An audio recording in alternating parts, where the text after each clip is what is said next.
Hi everyone, welcome to EduChemy and today we are going to start a very new initiative called UPSC CSC Masterclass Program for Prelims and Mains। ये बिल्कुल free initiative होगा आपके लिए और ये initiative को हमने start किया है कि आप अपने यूपीएससी प्रिपरेशन को डेली ट्रैक कर सकें और ये देख सके कि आप किस डायरेक्शन में जा रहे हैं। इसके अंदर we will cover some prelims related question जो काफी एग्जाम रेलिवेंट रहेगा और इसके अलावा हमारे जो मेंस इनिशिएटिव है उसमें हम लोग डेली आपको एक क्वेश्चन दिया करेंगे जिसको आपको समझना है और उसके बाद आपको उसको अटेम्प्ट करना है, उसका आंसर लिखिए और जो है आप उस आंसर को सबमिट कर सकते हैं जिसको इवैल्यूएट किया जाएगा बाय आवर डेडिकेटेड मेंटर्स। अब आपको करना है क्या है कि आपको हमारा वेबसाइट विजिट करना है educhemy.com। वहां पर जाके आप इस पूरे इनिशिएटिव को फ्री ऑफ कॉस्ट सब्सक्राइब कर सकते हैं, आप इसके एक मेंबर बन सकते हैं और उसके बाद जितने भी फीचर्स हैं इसको आप उसको एक्सेस कर सकते हैं।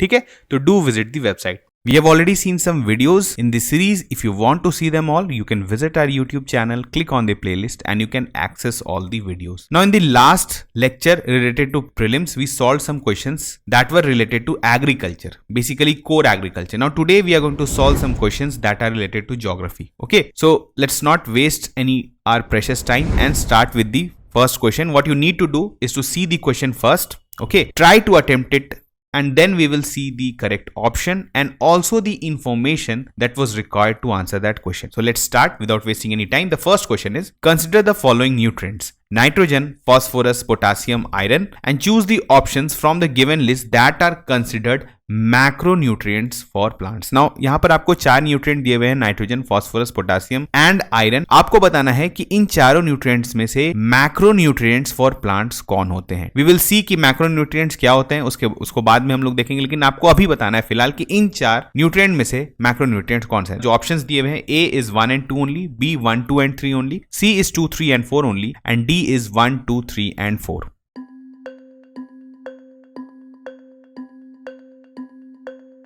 तो इसका सही ऑप्शन क्या है, जल्दी से बताइए। इसका सही ऑप्शन है 1, 2 and 3 ओनली। तो iron is not considered as a macronutrient for plant.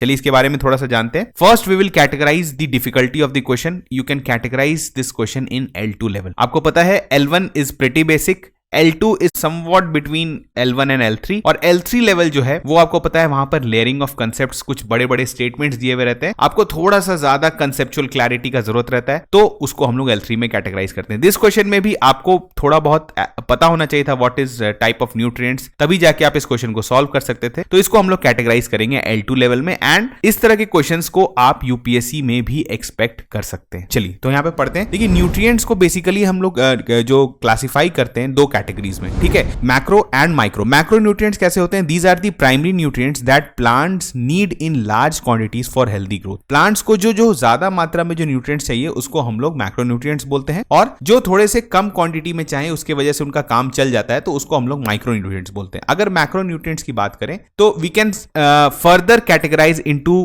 Primary and secondary micronutrients. Primary वैसे जो कि हाईली रिक्वायर्ड होते हैं, जिनका रिक्वायरमेंट लेवल ज्यादा होता है, जैसे नाइट्रोजन, फास्फोरस, पोटासियम। अगर आपने इंडिया के कंटेक्स्ट में यूज ऑफ फर्टिलाइजर्स को देखा होगा तो यूरिया की बात होती है सबसे ज्यादा frequent. Urea is a rich source for nitrogen, ठीक है। म्यूरेट ऑफ पोटाश यूज करते हैं फॉर आपका पोटासियम एंड फास्फोरस के लिए भी यूज डिफरेंट आपका फर्टिलाइजर्स। तो ये 3 NPK है, ये प्राइमरी मैक्रोन्यूट्रिएंट आप इसको बोल सकते हैं। इसके अलावा जो है जो मैक्रोन्यूट्रिएंट में ही आते हैं that is calcium, magnesium and sulphur, पर इसको आप सेकेंडरी कैटेगरी में रख सकते हैं, लेकिन still they are macronutrients and they are required in large quantities for healthy growth. Micronutrients की बात करें तो these are trace elements that plant require in smaller quantities. कम क्वांटिटी में भी अगर आप इसको प्रोवाइड करते हैं या फिर सॉइल में ही रहता है बहुत टाइम तो उससे काम चल जाता है, ठीक है। जैसे अगर आप इसमें बोलेंगे iron, manganese, zinc, copper, boron, chlorine, nickel, इस तरह के जो न्यूट्रिएंट्स हैं these are categorized under micronutrient. तो हमने यहाँ पे पढ़ लिया, थोड़ा इन्फॉर्मेशन भी आपको मिला होगा। You can use this information in some other question also. तो आप इसको कहीं नोट डाउन कर सकते हैं, दिमाग में अगर आपके बैठ जाए तो वो तो बेस्ट है।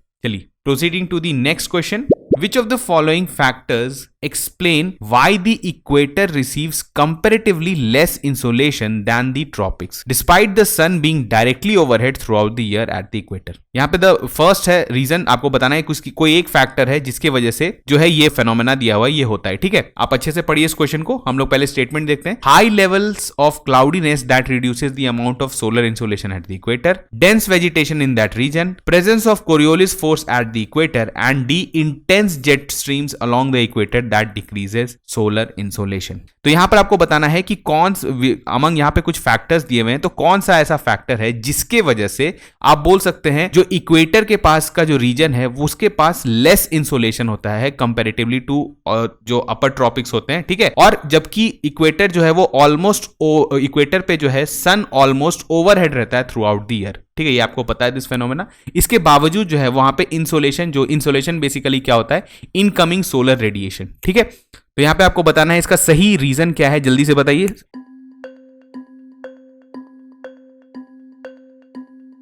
इसका सही रीजन है high levels of cloudiness that reduces the amount of solar insolation at the equator. Again, we will categorize this question in L2 level. At the equator, there is a high rate of evaporation. आपको पता है due to आपका sun rays direct होने का, heating ज्यादा होने की वजह से वहां पर हाई रेट ऑफ इवेपोरेशन है, resulting in increase cloudiness. Now cloudiness आपका क्लाउड से वो एरिया काफी कवर्ड रहता है और फ्रीक्वेंट रेनफॉल्स भी होता है वहां पे। These clouds act as a reflector, ठीक है, यहां पर जो है ये जो सनलाइट आता है दिस गेट्स रिफ्लेक्टेड, तो इसके वजह से जो इनकमिंग सोलर रेडिएशन जो कि आपके सरफेस तक जो पहुंचता है वो काफी घट जाता है। तो ये बहुत इंपॉर्टेंट रीजन है। तो उसका सही रीजन क्या है, heavy level of cloudness that reduces the amount of solar insolation at the equator. चलिए बढ़ते हैं नेक्स्ट क्वेश्चन में। Given below are some relationships between air pressure and weather patterns. यहां पे आपको कुछ स्टेटमेंट्स में रिलेशनशिप दिया हुआ है between air pressures and weather patterns. तो आपको बताना है कि इसमें से आज ज्योग्राफिकली इनकरेक्ट कौन से हैं, ठीक है। यहां पर बताना है कि इनकरेक्ट कौन से, ध्यान से दीजिए कि यूपीएससी में यू कैन मतलब ऐसा नहीं है कि हमेशा करेक्ट ही पूछा जाएगा, तो इस चीज को आप हमेशा पेपर में भी जब रहे तो आप इसको सर्कल कर दें कि इसमें इनकरेक्ट पूछा जा रहा है, क्योंकि ये सब मिस्टेक्स करना जो है आपको बहुत ज्यादा कॉस्ट कर सकता है कि डिस्पाइट आपने क्वेश्चन सॉल्व कर लिया है लेकिन आपने ये नहीं देखा कि करेक्ट या इनकरेक्ट पूछा है, तो आप उस क्वेश्चन को गलत कर सकते हैं, ठीक है।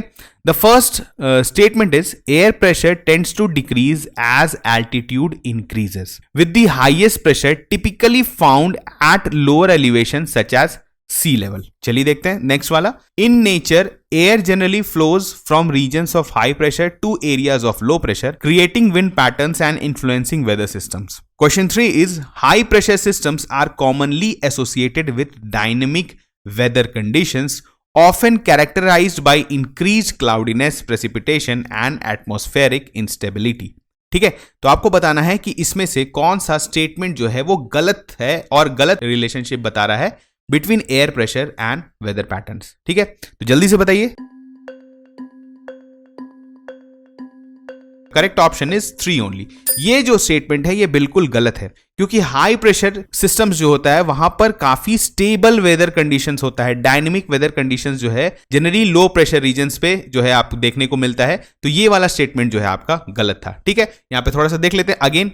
First, we will categorize the difficulty of this question. This is L3. Now, this question is L3. जब तक आपको atmospheric circulation, air pressure कैसे wind movement होता है, high pressure region कैसे create होता है, low pressure region कैसे create होता है, इसके बारे में अगर आपका conceptual clarity नहीं है तो आप इस question को solve नहीं कर पाएंगे, ठीक है। तो इसी कारण इस question को हम लोग L3 में रखेंगे एंड इस तरह के क्वेश्चंस का हाई प्रोबेबिलिटी रहता है कि आपके प्रीलिम्स में आपको देखने को ये मिले, ठीक है। तो चलिए देखते हैं थोड़ा सा इसके बारे में information.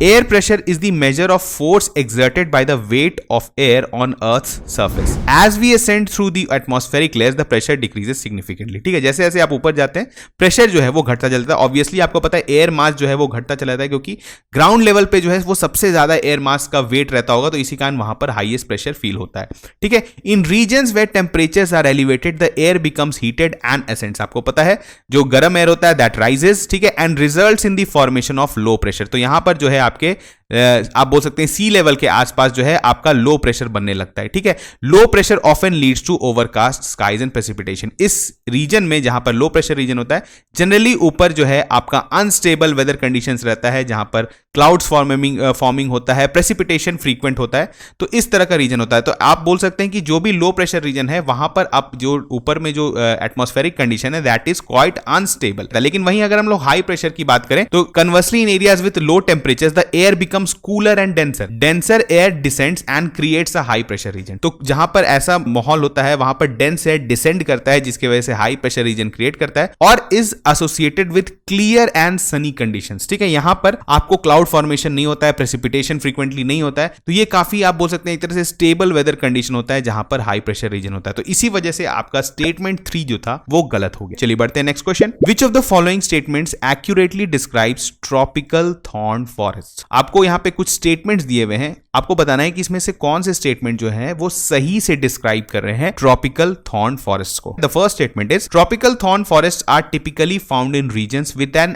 Annual rainfall of around 100 to 150 centimetre. Okay. The second statement is khair, neem and khejri are important species commonly found in this forest. And the third is in this forest plant adept to dry conditions and may remain leafless for a significant part of the year. तो आपको बताना है कि इसमें से कौन से statement जो है वो एक्यूरेटली डिस्क्राइब कर रहे हैं ट्रॉपिकल थॉर्न फॉरेस्ट को. The first option is 1 and 2 only, B is 2 and 3 only, C is 3 only and D is 1, 2 and 3 only. तो जल्दी से बताइए कौन सा सही है इसमें से स्टेटमेंट जो कि एक्यूरेटली डिस्क्राइब कर रहा है ट्रॉपिकल थॉर्न फॉरेस्ट को.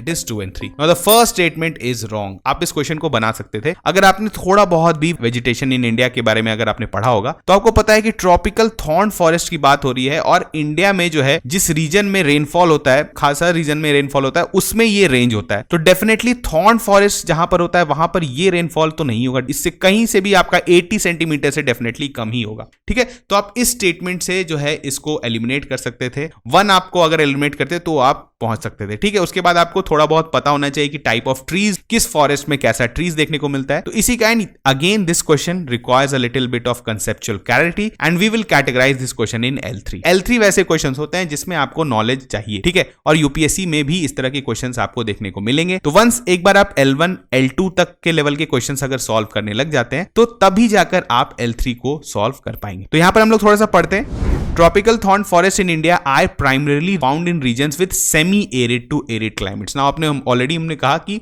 वैसे रीजन में जहां पर रेनफॉल काफी कम होता होगा वहां पर आपका थॉर्न फॉरेस्ट देखने को मिलता है, क्योंकि आप देख ही रहे हैं एक स्टेटमेंट की these forest plant adept to dry conditions dry रहते हैं, लेस रेनफॉल होता है, तो उसकी वजह से क्या होता है कि लीफलेस रहते हैं, एक तरह से वाटर को स्टोर करने का काम करते हैं, वाटर को आप बोल सकते हैं कम वाटर में सर्वाइव करने का ये एक अडेप्टेशन टेक्निक है. ठीक है, तो इस वजह से आप इसको समझ सकते थे. अब यहां पर देखें, these forest are categorized by low annual rainfall typically ranging from 250 to 750 millimetre है यहाँ पे, तो you can convert in centimetre, यानी 25 सेंटीमीटर टू 75 सेंटीमीटर, यानी 80 सेंटीमीटर से नीचे रेनफॉल होता है. ठीक है, important species found in tropical thorn forest include acacia, बबूल, नीम एंड पालास. ठीक है, the vegetation of this forest is adapted. यहाँ पर यू कैन ऑल्सो इंक्लूड जैसे many trees in tropical thorn forest shade there leaves during the dry season. हमने देखा कि आपके जो स्टेटमेंट 3 में है वो यही बात है कि जो अपने वाटर को कंजर्व करने के लिए क्या करते हैं, लीफलेस रहते हैं. Wild life in this forest includes various species of birds, reptiles and small mammals that are adapted to the arid.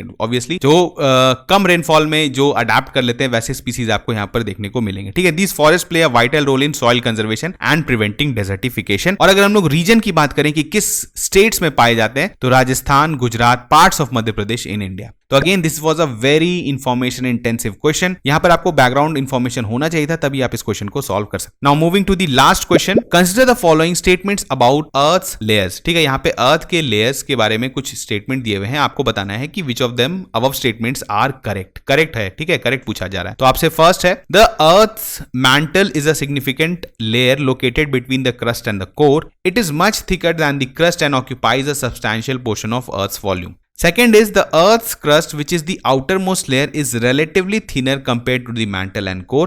The oceanic crust is denser than the continental crust since it is primarily composed of denser basaltic rocks compared to the granitic rocks found in the continental crust. तो अगर आपको information है इसके बारे में पूरा, तभी आप इस क्वेश्चन को सॉल्व कर सकते हैं, लेकिन स्टिल ट्राई करिए, फिर हम लोग देखेंगे कि क्या क्या रिक्वायरमेंट था इस क्वेश्चन का. तो यहाँ पे आपके जो ऑप्शंस दिए हुए हैं, which of the above statements are correct, 1 and 2 only, 2 and 3 only, C is 3 only and D 1, 2 and 3 only.